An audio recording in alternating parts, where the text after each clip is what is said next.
Good morning class.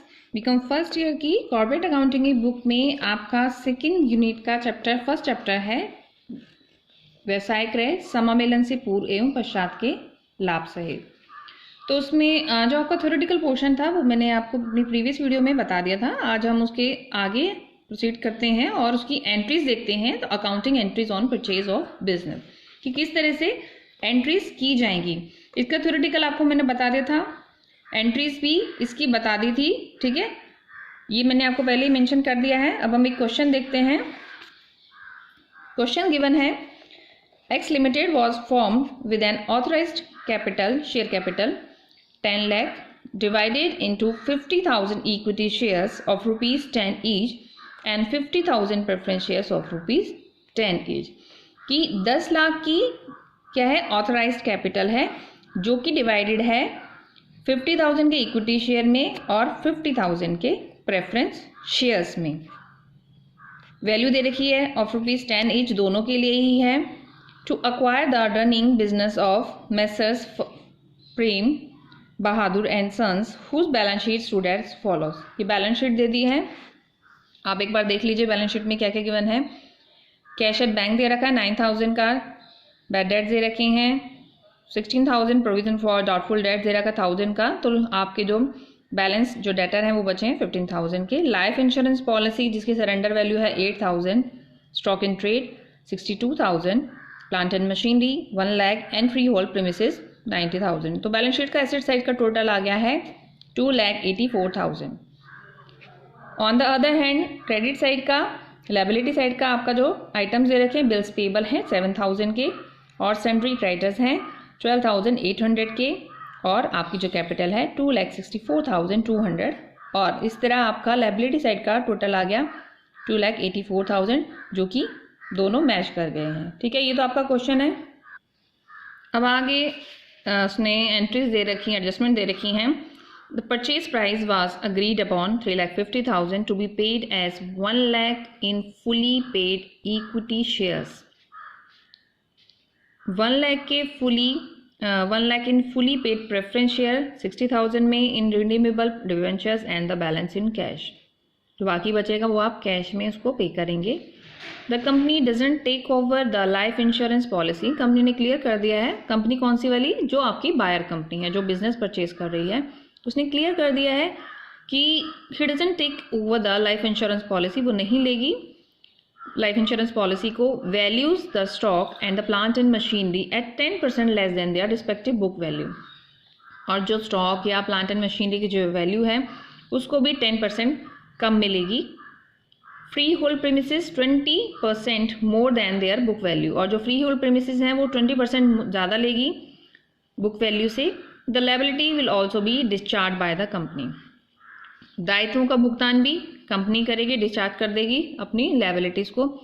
अब the remaining both kinds of shares, जो बच गए हैं shares, were issued to and paid by public with the exception of 1,200 equity shares held by Lala K Prasad, on which he had not paid the allotment money 3 per share and which was subsequently forfeited and reissued at a discount of 20%। तो दोनों प्रकार के जो shares थे, अंश थे, उनको जनता में निर्गमित कर दिया है और जनता ने उन अंशों को खरीद भी लिया है। अब एक पर्सन जो कि लाला के प्रसाद है, नाम मेंशन कर रखा है क्वेश्चन में, उसने क्या किया, 1200 इक्विटी अंशों को ले लिया है। उसने जिसने पहले से ही मतलब शेयर होल्डर जिसके पास पहले से 1200 इक्विटी शेयर हैं, जिसका नाम लाला के प्रसाद है, ठीक है, उसने क्या किया है, उससे इन अंशों की बंटन राशि के 3 प्रति अंश प्राप्त नहीं हुए हैं। जितना उसका अमाउंट था उसमें से 3 पर शेयर के हिसाब से उसको प्राप्त नहीं हुए हैं, वापस नहीं किए उसने कंपनी को, और शेष अंशों पर जो सारा का सारा है वैल्यू रिसीव हो गई है। अब लाला के प्रसाद है जो उसके अंशों का फोरफिट कर लिया है क्योंकि उसने पे नहीं की है आपकी जो रेस्ट ऑफ अमाउंट है, और उनको जो उसके फोरफिट किए हैं उसको 20% डिस्काउंट पर पुनर्निर्गमित भी कर दिया, रीइशू कर दिया है। Application money at the rate 7 per share and 3 per share on allotment were payable on both kinds of share। दोनों प्रकार के जो अंश हैं, चाहे वो आपके इक्विटी हैं या आपके जो प्रेफरेंस है, उन पर 7 रुपये प्रति अंश के हिसाब से एप्लीकेशन मनी और 3 रुपये के हिसाब से अलॉटमेंट मनी दे थी। अब आपको क्या करना है, give journal entries to record the above transaction in the books of X limited and also prepare the balance sheet of the company in the schedule 3 of the companies act 2013। Schedule 3 के हिसाब से जो आपकी balance sheet बनती है उसी के according आपको बैलेंस शीट बनानी है। Separate notes on the balance sheet may be ignored, अगर अलग से कोई स्पेशल नोट है वो आप इग्नोर कर सकते हैं बैलेंस शीट में देने से। तो देखिए अब इसको सॉल्व करते हैं। क्वेश्चन आपने रफली देख लिया है, मैंने रीड आउट कर दिया है और आपकी बुक्स में भी आपको ये क्वेश्चन बहुत इजीली मिल जाएगा। आपका जो फर्स्ट क्वेश्चन है वही है ये, ठीक है। अब इसका सोल्यूशन देखते हैं क्या है। Simple, journal of X limited का बना रहे हो आप, day, particular, ledger folio, amount, debit and credit आपने लिख दिए हैं। Bank account debit, book debts, stock and trade, उसने जो जो चीज़ ली हैं उसको आप पहले लिख लोगे। Plant and machinery, free hold premises, goodwill, balancing figure में आप हमेशा देखना क्वेश्चन में गुडविल होगी। अब इसका टोटल करोगे, इसका टोटल करोगे तो जो बैलेंसिंग फिगर है अगर यहाँ कम है तो यहाँ पर आपकी बैलेंसिंग फिगर में गुडविल आ जाएगी और यहाँ पर आपका, ठीक है। टू, अब इसमें आपके अमाउंट पीछे दे रखी है बैंक अकाउंट 9000, ठीक है। बार बार रीड नहीं कर सकती मैं इस चीज़ को, आप अपनी बुक्स के साथ इसको लेके बैठ सकते हो और इसको आप सोल्यूशन देख सकते हो। 9000 बैड डेट्स हैं आपके 16000 के, ठीक है, लेस करे थे।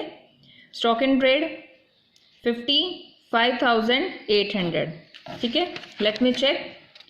स्टॉक देखिए 62,000 का था, ठीक है। उसने बोल दिया है कि वो लेस कम में लेकर 10% पे, और यहाँ पर भी आपके जो डेट्स हैं 16,000 है, 9,000 का जो आपका बैंक था बैलेंस था, ठीक है। चलिए आपकी सहूलियत के लिए मैं आपको बैलेंस शीट भी साथ साथ दिखाती चलती हूँ। 9,000 है, फिर आपके जो डेटर्स हैं वो 16,000 गए जो कि क्वेश्चन में पीछे लिख लिए हैं। स्टॉक के लिए बोलता है कि 10% वो लेस करके लेता है, तो 62,000 में से आपने लेस कर दिए 10% उसका, तो आपका आ जाता है 55,800। प्लांट एंड मशीनरी 90,000 के लिए, फ्री होल्ड प्रीमिसेस वो 20% एक्स्ट्रा लेता है, क्वेश्चन में गिवन है 20% को वो एक्स्ट्रा मोर देन में वो चार्ज करेगा, तो यहाँ पर उसकी वैल्यू 20% से आप बढ़ा के दिखा देंगे। प्रोविजन फॉर डाउटफुल डेट्स, ठीक है, क्रॉस हो गई एंट्री। वैसे हमारे पास में कितने आए थे 15,000, अब आ गए 16,000 में से हमने 1,000 अपने क्रेडिट साइड ले लिए तो बराबर ही हो गए 15,000 के इक्वलेंट हो जाएंगे। हम यहाँ पर क्योंकि हमारी लायबिलिटी है तो हम यहाँ पर मेंशन जरूर करेंगे उस चीज़ को सेपरेटली। 1,000 हो गए। बिल्स पेबल क्वेश्चन में गिवन है 7,000, सन्ड्री डेटर्स दे रखे हैं 12,800 के, क्योंकि लायबिलिटी के लिए कहा है तो सारे के सारे वो पे करेगा, डिस्चार्ज करेगा, ठीक है। 12,800 आ गए। टू प्रेम बहादुर एंड सन 3,50,000 के लिए। अब हम देखते हैं क्वेश्चन में, आई थिंक उसने शुरू में ही मेंशन कर दिया है क्रय मूल्य 3,50,000 निश्चित कर दिया गया है। अब क्योंकि निश्चित कर दिया है तो इस केस में जब आप इसका टोटल कर लोगे इन चारों आइटम्स का और इन सब का टोटल कर लोगे तो आपकी जो गुडविल है वो बैलेंसिंग फिगर में आ जाएगी, ठीक है। तो गुडविल आ गई आपकी 92,000। डेट ऑफ परचेज थी, अब date of receive, bank account debit. अब ये वाली तो परचेज वाली एंट्रीज हो गई। अब शेयर्स की बारी आती है नेक्स्ट पैराग्राफ में, जो शेयर्स के लेकर हुई थी बात। Bank account debit to equity share application और प्रेफरेंस शेयर एप्लीकेशन, क्योंकि दोनों तरह के इसने शेयर्स इशू कर दिए थे। कैसे? एप्लीकेशन मनी रिसीव 7 पर शेयर, क्वेश्चन में दे रखा है 7 पर शेयर के हिसाब से। देखिए एप्लीकेशन मनी 7 पर शेयर एंड 3 पर शेयर ऑन अलॉटमेंट मनी, ठीक है। 7 पर share 40,000 and equity share and 40,000 preference share, वो कह रहा है बराबर बराबर थे, ठीक है। तो 2,80,000 2,80,000 आपकी 5,60,000 आपकी वैल्यू आ गई है शेयर्स के लिए। फिर नेक्स्ट है आपका, अब एंट्री सारी वैसे ही रहेंगी, जो इसमें मेन समझाने वाला पार्ट था वो यही था इस क्वेश्चन में कि आप परचेज कंसिडरेशन कैसे निकालोगे, ठीक है। और ये वाला जो पार्ट है क्वेश्चन का ये वैसे ही है जो आपने शेयर्स इशू किए थे, फोरफीट किए थे, वो सेम एंट्रीज हैं। Simple clear equity share application, अब इनको सेपरेट कर देंगे, इक्विटी शेयर की अलग कर देंगे, प्रेफरेंस शेयर्स की अलग कर देंगे। तो equity share application 2,80,000 to equity share capital account 2,80,000 and equity share application money transferred हो गई है। Simultaneously we take preference share application account to preference share capital account 2,80,000 with the same money. Now the entries come for allotment, equity share allotment account to share capital account. अब क्योंकि allotment money 3 per share, ये भी आपके question में given है, shares on due on 40,000 equity share, तो आप calculate कर लोगे 1,20,000, 40,000 को इंटू कर लोगे 3 से, तो 1,20,000 आपकी अलॉटमेंट मनी आ जाएगी। क्लियर है यहाँ तक? फिर at the date of allotment preference share allotment to preference share capital, वही सेम 1,20,000 से। अब जो प्रेम बहादुर एंड सन्स है, उसने क्योंकि बिजनेस परचेज किया है, अब डेट ऑफ पेमेंट उसको पेमेंट करनी है, क्योंकि उसने परचेज किया है 3,50,000 में, तो प्रेम बहादुर एंड सन्स का इक्विटी शेयर कैपिटल अकाउंट, ठीक है, 3,50,000, क्योंकि परचेज कर लिया है, शुरू में बताया भी था। देखिए यहाँ पर भी हमने लिखा था 3,50,000 रुपये कि प्रेम बहादुर एंड सन्स ने assets and liability take over कर ली है बाय अग्रीड वैल्यू से, ठीक है। अब इक्विटी शेयर कैपिटल में इसको कितने मिले? 1 लाख, ठीक है। प्रेफरेंस शेयर कैपिटल में 1 लाख, और रिडीमेबल डिबेंचर्स, ये उसको ऑप्शन दिया था, देखिए क्वेश्चन में, कि क्रय मूल्य निश्चित किया कर दिया गया है और इनमें से 1 लाख का पूर्ण प्रदत्त इक्विटी अंशों में और 1 लाख का पूर्ण प्रदत्त अधिमान अंशों में और 60,000 को रिडीमेबल डिबेंचर्स के रूप में, और जो बाकी बैलेंस है उसको आप कैश में पेमेंट कर दोगे, ठीक है। तो टोटल अमाउंट दे रखी है, एट द रेट वैल्यू नहीं है, दैट मीन्स ये ऑलरेडी एक वैल्यू है, क्योंकि देखिए यहाँ पर रुपीज़ लिख रखा है, इनमें से रुपीज़ 1 लाख का भुगतान कर दिया गया है। तो यहाँ पर क्योंकि अमाउंट दे रखी है प्रेम बहादुर की, equity share capital, preference and redeemable, और जो बाकी जो बैलेंस बचा है दैट इज 90,000, ठीक है। क्लियर हो गए यहाँ तक? फिर उसके बाद आ जाती है आपकी bank account debit to equity share allotment and share preference share allotment account. Allotment money received on 38,800। अब ये कैसे हुई है, ठीक है, आप सोचो कैसे हुई है, क्योंकि हमारे जो शेयर्स थे वो 40,000 थे और उसमें से एक Lal Bahadur whatever that was a name, L K Prasad, ठीक है। अब उसमें से 1,200 उसने नहीं पे किए हैं, तो द बैलेंस इज 38,800, ठीक है। इतने शेयर्स बच गए, तो हम इतने जितने बचे शेयर्स हैं उसी से एंट्री करेंगे, 38,800 से हम इसकी एंट्री कर देंगे। क्लियर है?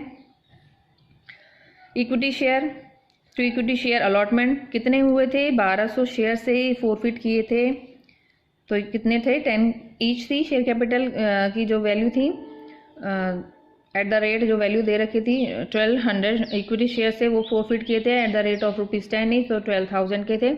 अब इसमें से अलॉटमेंट कितने थे? 3,600 और फोरफिट हो गए 8,400। क्लियर है? और ये सब तो आपने प्रीवियस चैप्टर्स में भी कर लिया होगा, उसी से रिलेटेड है सारा, बहुत ज़्यादा मुश्किल नहीं है चीज़ समझने के हिसाब से।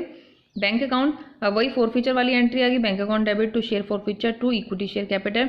अब क्योंकि जो 1,200 शेयर्स थे वो रीइशू कर दिए गए हैं, तो रीइशू कर दी हैं, उसकी एंट्रीज आ जाएगी 9,600, 24 और 12,000, क्योंकि शेयर्स तो कितने के हैं ये? 12,000 के ही। शेयर फोरफीचर, अब जो बैलेंस है आपको पता है, मैंने आपको एक वीडियो में भी बताया था कि फिर फोरफीचर का फिर वो कैपिटल रिजर्व में चला जाता है बैलेंस। कैसे? शेयर फोरफीचर का 8,400 में से आप, क्योंकि डेबिट और क्रेडिट है, ठीक है, डेबिट बैलेंस है देन क्रेडिट बैलेंस है, अगर ये सेम होता है ऐड कर देते हैं, ये रिवर्स है तो आप इसको माइनस कर दोगे, तो आपका कैपिटल रिजर्व में 6,000 रुपये बैलेंस चला जाएगा। ओके।